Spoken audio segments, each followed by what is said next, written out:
Olá a todos.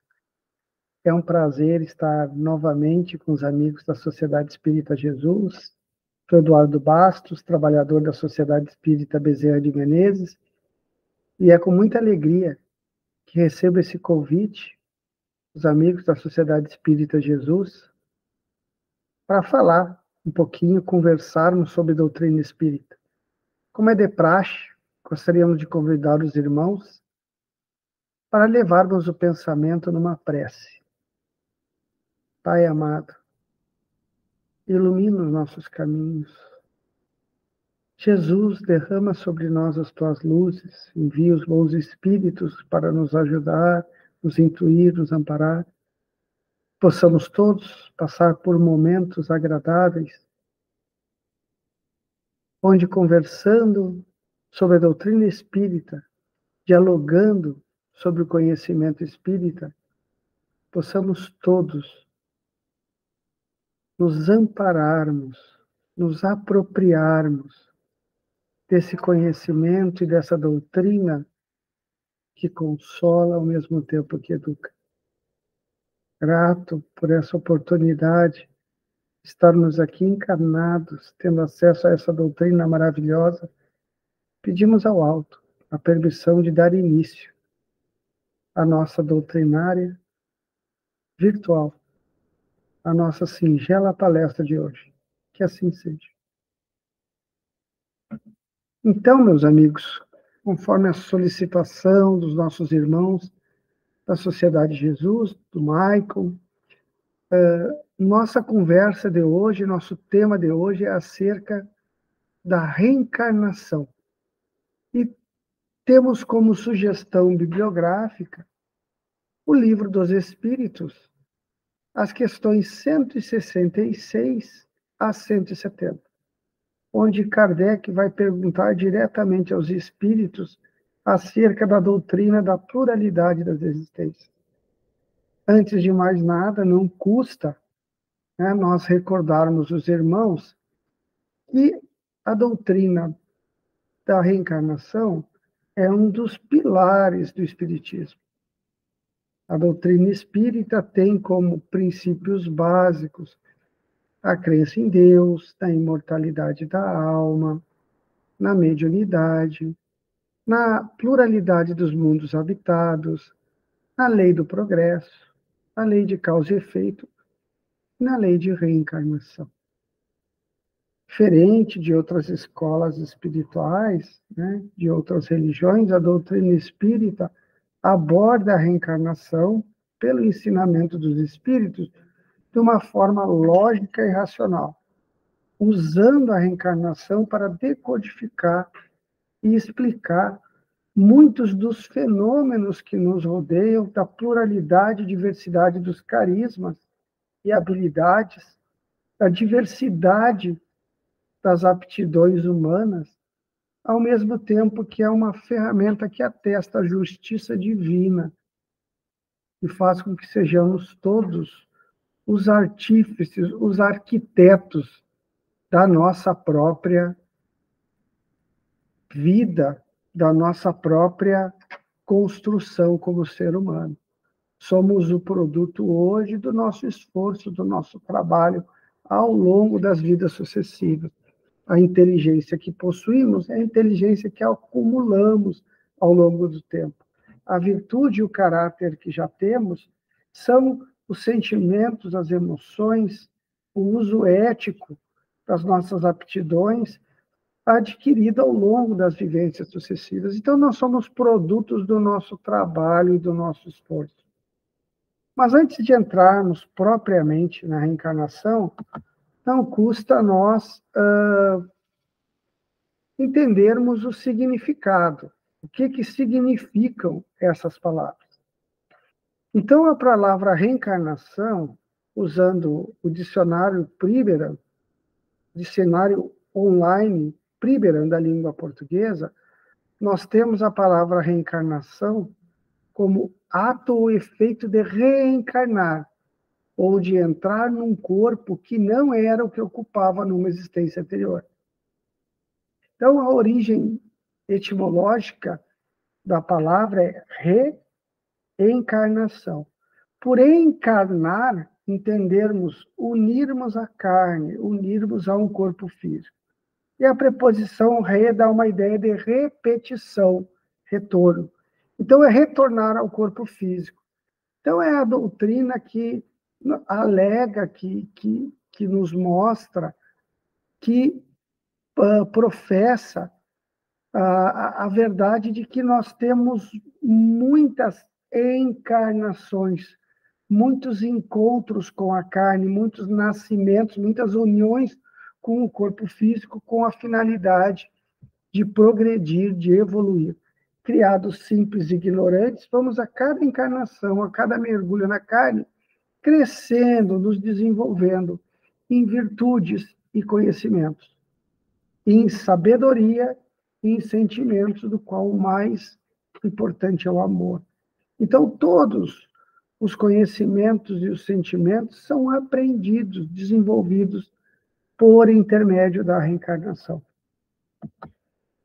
Kardec vai entrar a respeito do tema em O Livro dos Espíritos, primeira obra da codificação, editada por Allan Kardec em 1857. E na questão 166, Allan Kardec pergunta aos espíritos superiores: como pode a alma que não alcançou a perfeição durante a vida corpórea acabar de depurar-se? E os espíritos responderam: sofrendo a prova de uma nova existência. Então, Kardec vai perguntar mais além, né? Mas, então, a alma que não alcançou a perfeição termina por se depurar em uma nova existência. Mas que existência seria essa? Aonde? Então, no subitem A, ele pergunta como realiza essa nova existência. Será pela sua transformação como espírito? Aí os espíritos responderam: depurando-se, a alma indubitavelmente experimenta uma transformação. Mas, para isso, necessária lhe é a prova da vida corporal. O que quer dizer isso? Ora, que para que a depuração e o progresso verdadeiramente ocorram, é necessário a prova, a experimentação, o teste da vida corporal. Retornar à vida corpórea. Então, do subitem B, ainda na mesma questão 166, ela tem 3 subdivisões, A, B e C. No subitem B, então, Kardec pergunta: a alma passa, então, por muitas existências corporais? Sim. Todos contamos muitas existências. Os que dizem o contrário pretendem manter-vos na ignorância em que eles próprios se encontram. Esse é o desejo dele. Então, os espíritos respondem que, para alcançarmos a perfeição, a depuração, o progresso, nós necessitamos de muitas existências, de muitas encarnações, muitas uniões com a carne. Porque é no processo encarnatório que o espírito verdadeiramente se depura, ao mesmo tempo que ele se testa, ele se prova, ele demonstra na vida física o que ele realmente aprendeu, as virtudes dos saberes que estão realmente consolidados e as carências e as necessidades que ele ainda demanda. E vai mais além, que os que dizem o contrário ou que combatem a doutrina da reencarnação, da pluralidade das existências, o fazem com o intuito de nos manter na ignorância, no desconhecimento em que eles próprios se encontram, de forma deliberada ou não intencional.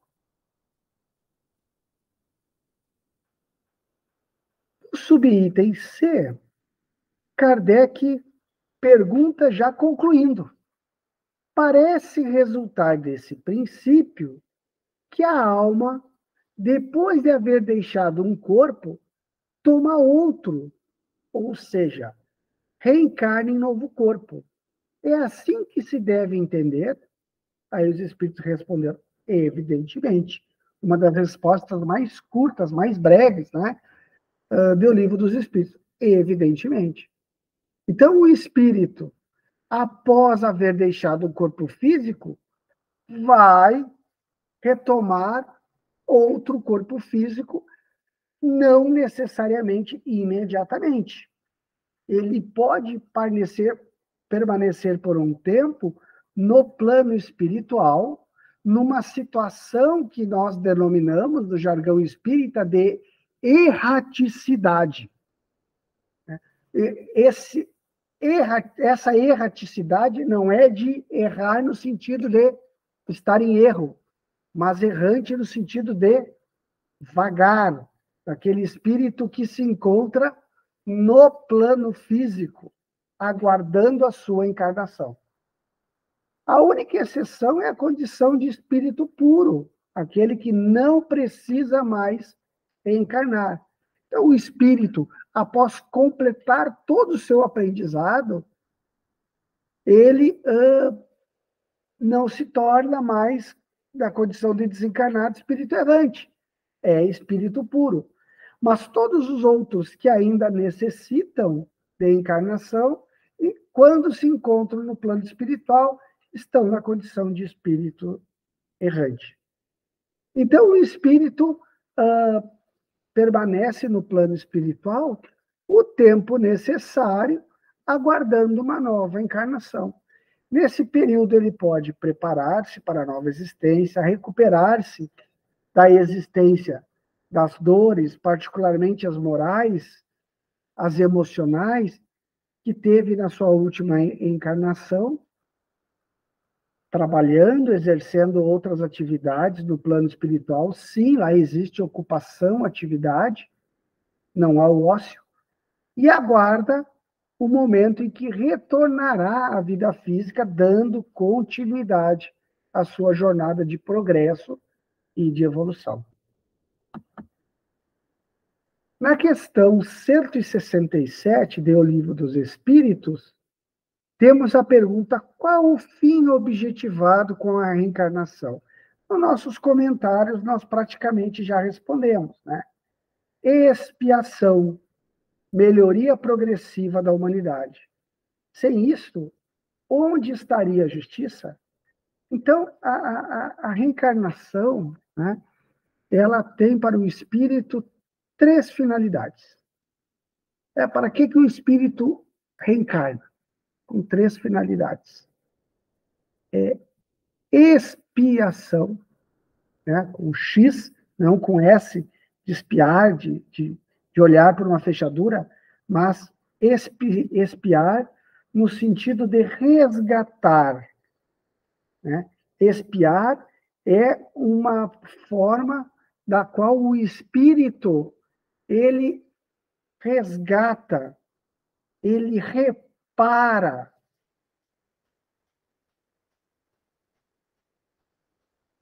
faltas cometidas no passado. Os processos expiatórios são ações educativas que visam provocar no espírito o saneamento, a reparação de qualquer mal que ele tenha provocado no passado, de forma intencional ou proposital. Então, grande parte das nossas encarnações, visto que estamos no mundo de provas e expiações, onde ainda predominam no planeta Terra o mal sobre o bem, a maioria das nossas encarnações envolvem processos expiatórios, onde nós temos que resgatar, reparar erros do passado. Também reencarnamos com a finalidade de provas, passar por provas. O que são essas provas? São situações, contextos em que nós nos exercitamos no sentido de testar, de sermos avaliados. nos conhecimentos, nos valores morais, na ética, na nossa capacidade de amar. Então, reencarnamos com a finalidade de nos provar, de nos testarmos, para saber se os ensinamentos aprendidos nas existências passadas e no plano espiritual foram realmente consolidados. E, num terceiro momento, temos a missão, onde espíritos, normalmente de ordem mais elevada, reencarnam com a finalidade de promover um avanço, um progresso, uma melhoria na coletividade. Então, reencarnam como cientistas, filósofos, pesquisadores, artistas e uma infinidade de situações ou profissões como líderes que têm como objetivo promover um avanço, um salto cultural, religioso, artístico na humanidade. Mas todas elas, expiação, provas e missões, têm como finalidade a melhoria progressiva do indivíduo e da coletividade. Então, concluem os espíritos, melhoria progressiva. Sem isto, onde há justiça? Onde estaria a justiça? Onde estaria a justiça se Deus não nos concedesse infinitas possibilidades para melhorarmos e progredirmos? Onde estaria a justiça divina se não conquistássemos nossos títulos, nossos saberes, com os nossos próprios méritos? Pelo nosso próprio merecimento.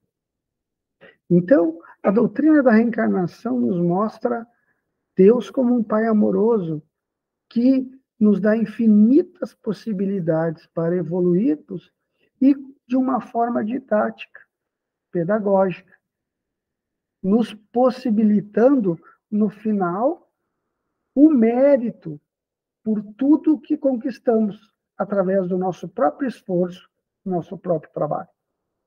Na questão 68, Kardec pergunta uma curiosidade assim que até nos dias de hoje, nos grupos de estudo, nas conversas, no atendimento fraterno, nós ainda vemos bastante essa indagação.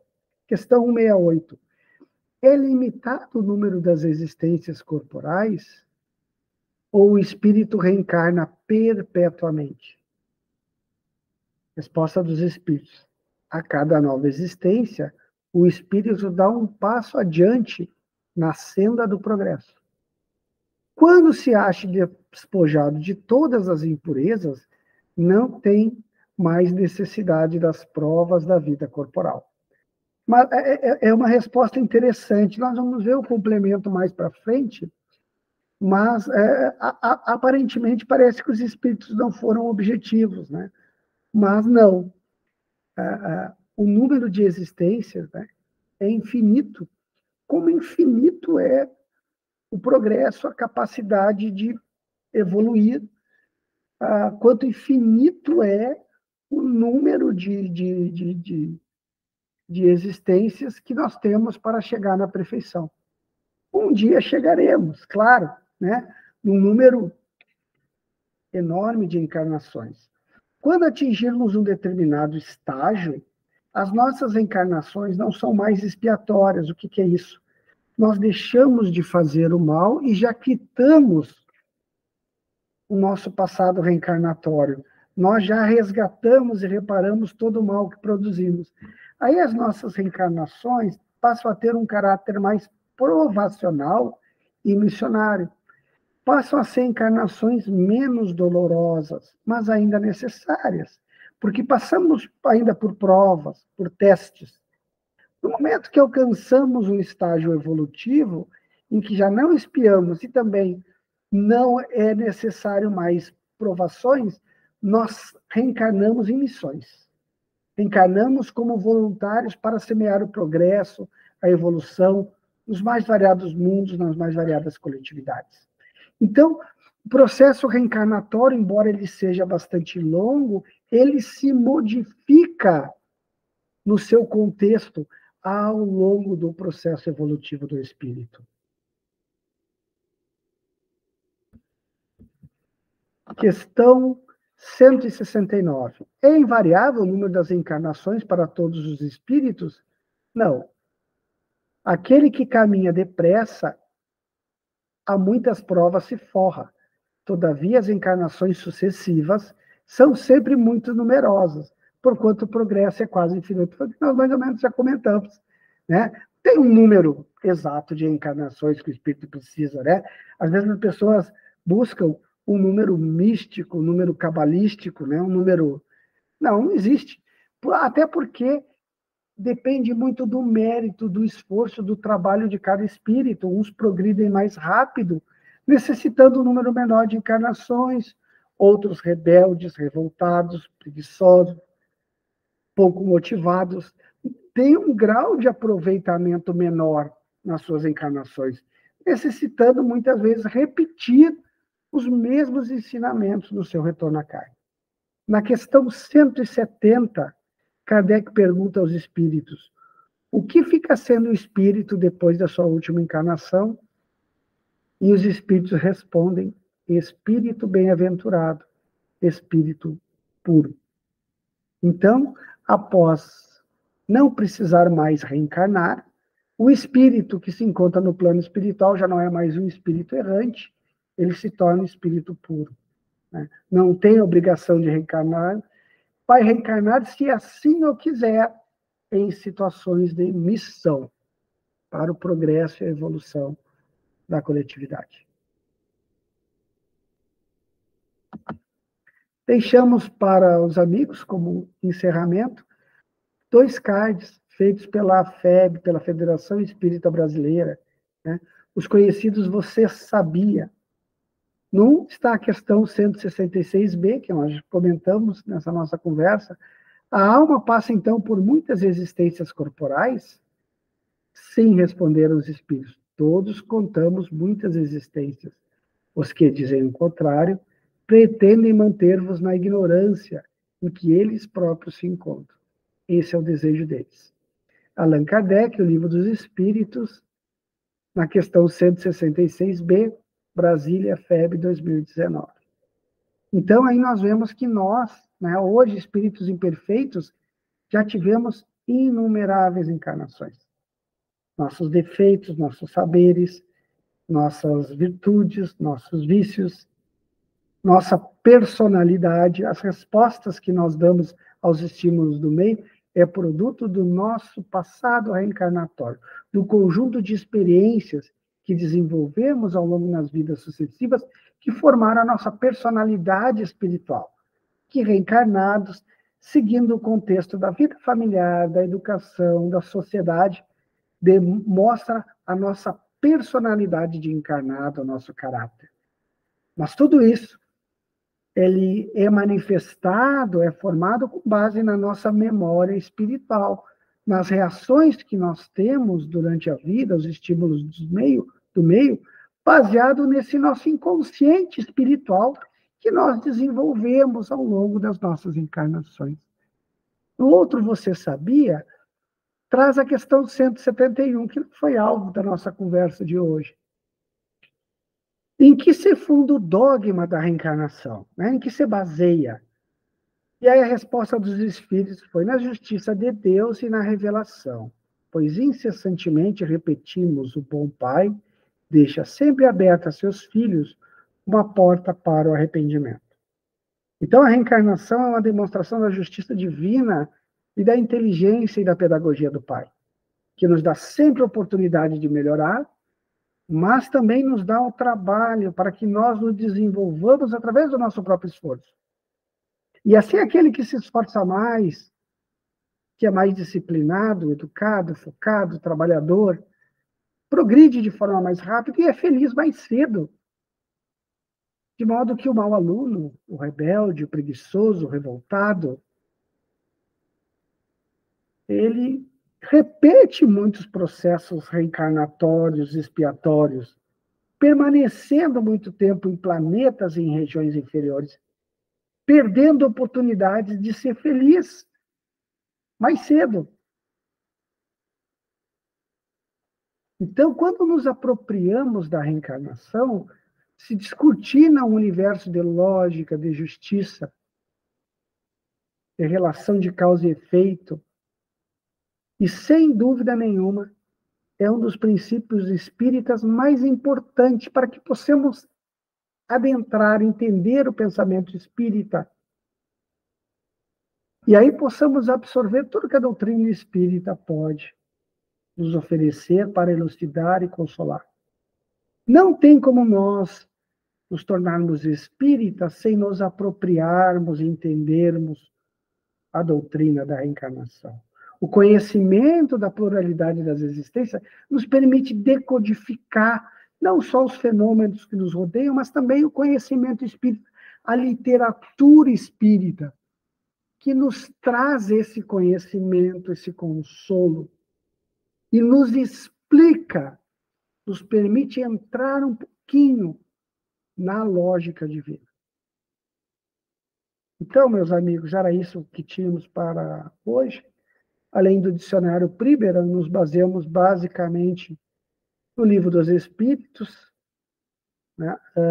E também, né, em alguns pontos do Evangelho segundo o Espiritismo.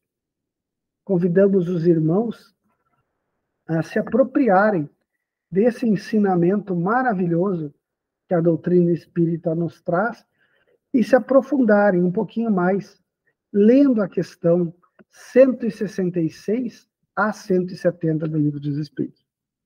Muito obrigado a todos e é um prazer estar mais uma vez falando com os amigos. Convidamos a todos os irmãos a nos acompanharem agora numa singela e breve prece de encerramento. Pai amado, nós te agradecemos pela vida, por tudo que nos tens ofertado, pela oportunidade da reencarnação, de retornarmos ao mundo físico, retomando a nossa jornada de progresso, de evolução, reencontrando velhos conhecidos, almas que conviveram conosco no passado, seja na família, no núcleo familiar, no trabalho, na vida social, no movimento espírita, onde nesse reencontro reforçamos laços de amizade, resgatamos desavenças do passado. Agradecemos essa oportunidade de desenvolver o conhecimento, ampliando o nosso saber e refinando nossos sentimentos, principalmente o amor. Gratos por tudo, pedimos a autorização para poder dar por encerrado nossa exposição doutrinária de hoje. Muita paz a todos, muito obrigado pela caridade da atenção de todos. Um forte abraço, fiquemos todos em paz.